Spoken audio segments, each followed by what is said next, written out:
I am one of Scrapbook.com's holiday gift guide ambassadors. And I'm really excited to be here today to share with you the 2019 holiday gift guide from Scrapbook.com. So Scrapbook.com has put together this really awesome gift guide. If you have crafters in your life, this guide is chock full of great ideas to get that gift list started. We're going to start with the foil quill freestyle pens, the all-in-one kit. You get 3 pens.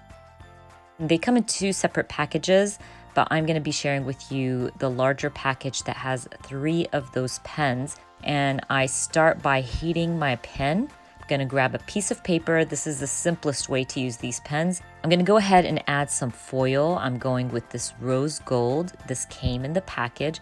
And by the way, that package came with the pens, the washi tape, and those 3 foils in silver, gold, and rose gold.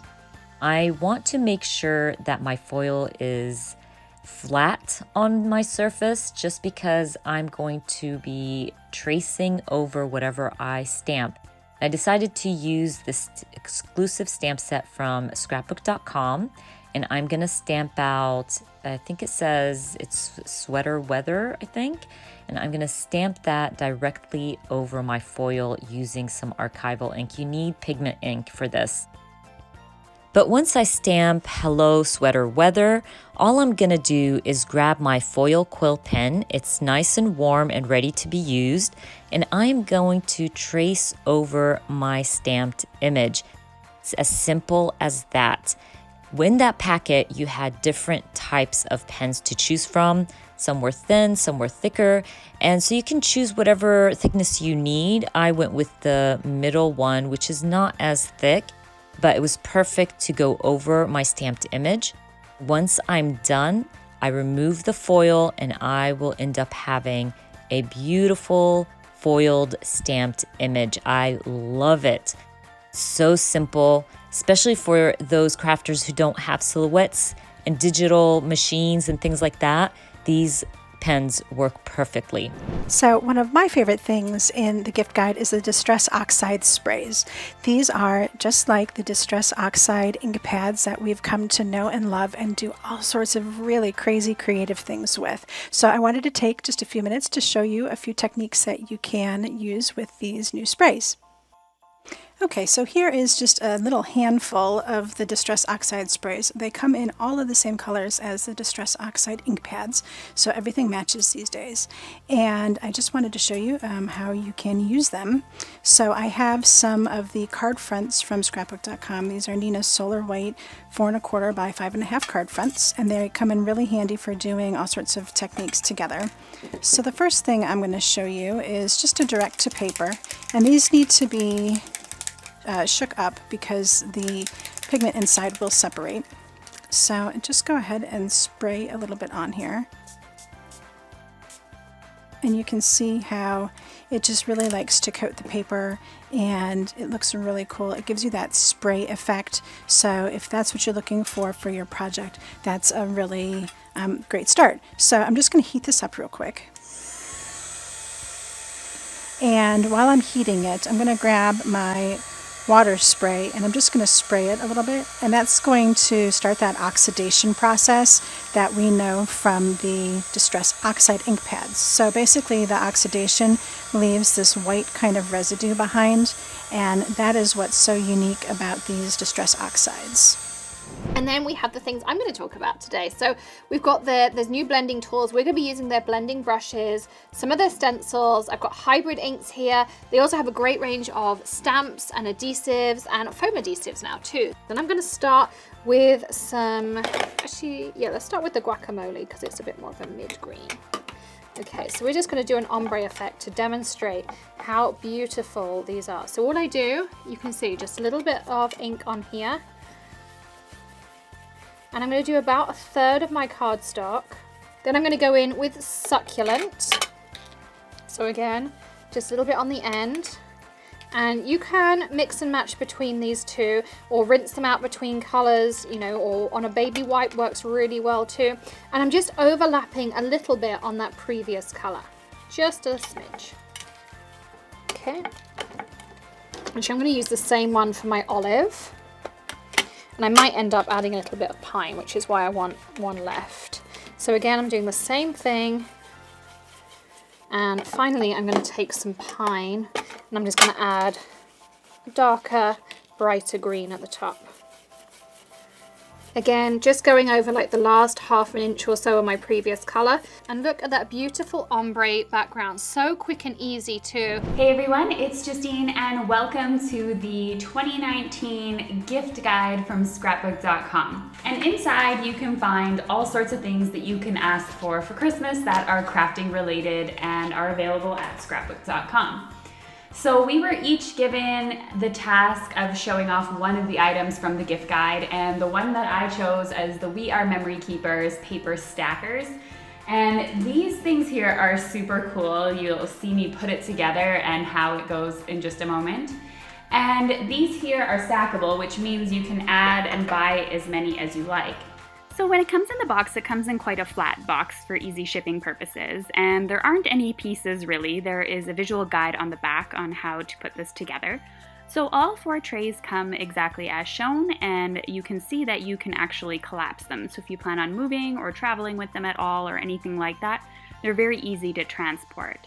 Then you just need to simply turn them around and then line up the poles, and that's pretty much it. So I think what I love most about this tool here is the versatility of it. So you could get more than one box. You can stack 8 of these together, 12 of these together, 16 of these together. You can really just work it to your own personal space, and it fits just perfectly in the corner of my craft room.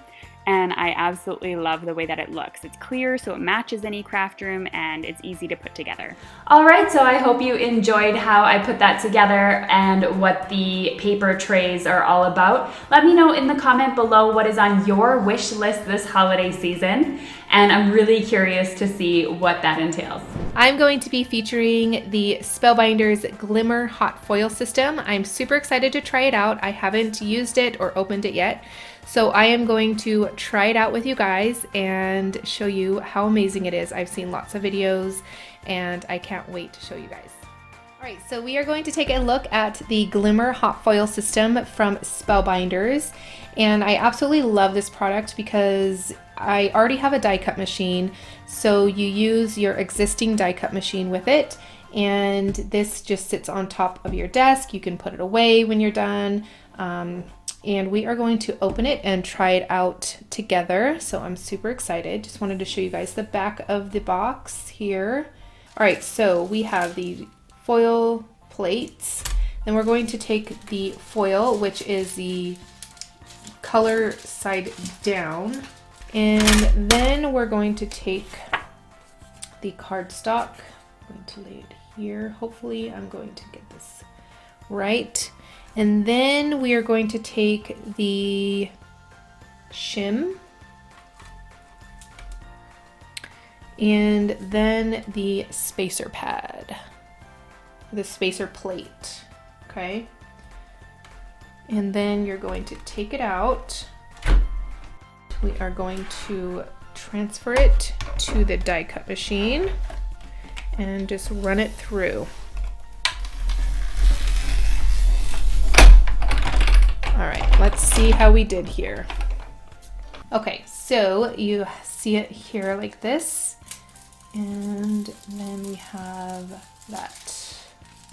Waffle Flower Water Media Mat features 12 palette squares that can be used on the right or left hand side. It holds paper up to 9 by 12 inches and it can take heat up to 446 degrees. It cleans up with soap and water. You store it flat, but be careful of sharp edges, they can cut your mat. I used gathered twigs for Mom's hair. That's closer to my natural hair color. And I just started in the shadows and then draw the color out with the blender pen into a lighter shade. And I really enjoyed coloring this way. I like having this mat, and you could leave these colors in the mat until the next time you color and just add water to rejuvenate them. But first, let me show you why I love this mat. This crafting space works great at your kitchen table, in your craft room, and even outside on the garden table. Finally a space to create on wherever you are. Its size is 23 by 14 inches and you can find on it a wide 7.5 by 11 inches mixing palette area, which is perfect for mixing colors or watercoloring. You can use this mat for any ink, paint, glue and other mediums because it's super easy to clean. Even the alcohol inks, you just don't forget to clean up the surface immediately after your crafting process because it can stain your mat. Because this glass media mat is perfect for ink blending and I am a huge fan of distress oxide inks, I am going to make an easy ink blending on a Nina Solar White card front with domed blending tools. First I am using the wilted violet, then the picked raspberry and finally the squeezed lemonade. Once I am done, I can clean my surface or use the leftover ink for another card. All I need to do is just spray on the ink with water and dip the cardstock to the leftover ink on the glass media mat. If you feel that you need more color, then just stamp with your ink pad to the surface, spray it again and dip your cardstock until you like the final result. Back to my card. I wanted to add a little sparkle, so I stamped through the dotted stencil with premium clear ink, then heat embossed with gold tinsel embossing powder. Next, I stamped the Joy to the World sentiment from the Big and Bold Christmas stamp set. I masked the stamp and stamped them separately with my Misty. When it was done, I fussy cut the bold letters. If you follow me, you know that there have to be some cuteness on my card. This time I have used some fun products like this cute sheep instead the bold O letter.